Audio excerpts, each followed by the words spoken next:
Live by Night is Ben Affleck's fourth directorial take on. It centers around a, a group of gangsters who are... Ben Affleck is trying to get revenge on some guy for something. I really don't know. It's directed by Ben Affleck, which is a shock to me, and stars Ben Affleck, Elle Fanning, Brendan Gleeson, Chris Cooper, Zoe Saldana, Chris Messina, Sienna Miller. How did they fuck this up? I mean, seriously, okay.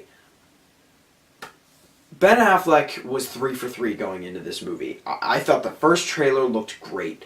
I was really excited to see this.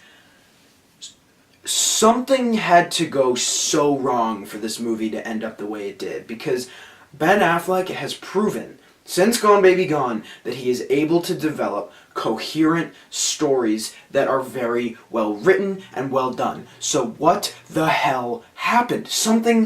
Oh my god, this movie, okay. The problem with this film, it has a similar issue that The Amazing Spider-Man 2 had. Not as bad. Not as bad, but bad.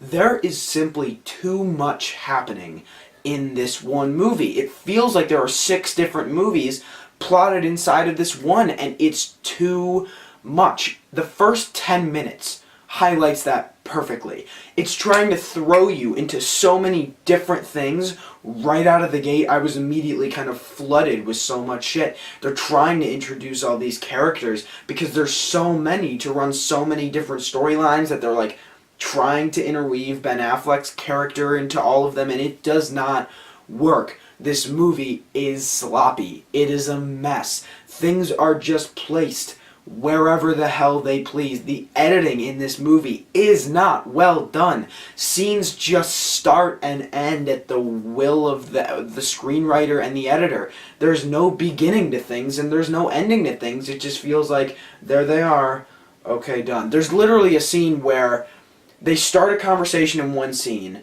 It's like a genuine conversation. They cut to they're sitting in a bar. They say 3 lines, and that's the end of the scene. This movie is a mess. It's all over the place. There's so much happening that they just feel the need to toss scenes in everywhere. It's so abrupt.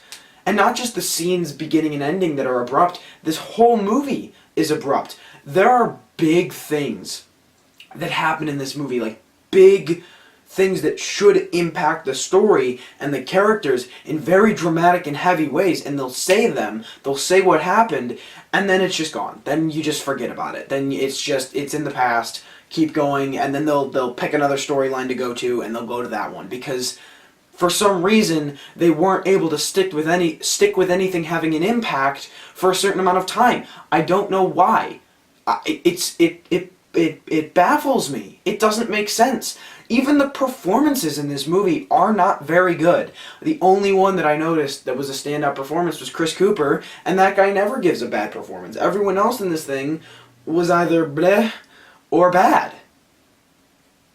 I don't know what to tell you. I mean, there's very little in this movie that I walked out of feeling entertained. There are a couple of things, but what drives me the most insane about this movie is the showing of potential. And I'm not just saying the potential, because every single movie has the potential to be good. That's a fact. Whether it's the next Transformers movie, there is potential for it to be good, but this movie shows it to you. It shows you the potential. Time and time again, there are scenes and sequences that are very well done and very well directed and relatively intense, and they get you into the movie, and you're thinking, okay, this is it.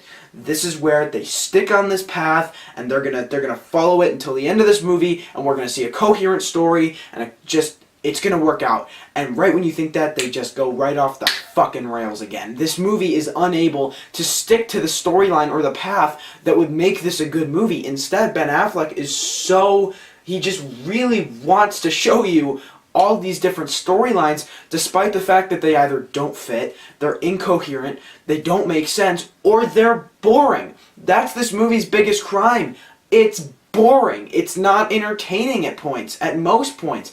The ending is cool. There are a couple of different scenes in this movie that are really well done, but it's overweighed completely by the fact that you're just shifting around in your seat and checking the time and constantly wondering, when is this going to be over? There are well-directed parts, there are well-acted parts, and there are well-written parts, but that doesn't change the fact that this movie is a complete mess. From the writing to the performances to the editing, it's just overall sloppy, and it's really disappointing because something had to go wrong. This is not Ben Affleck.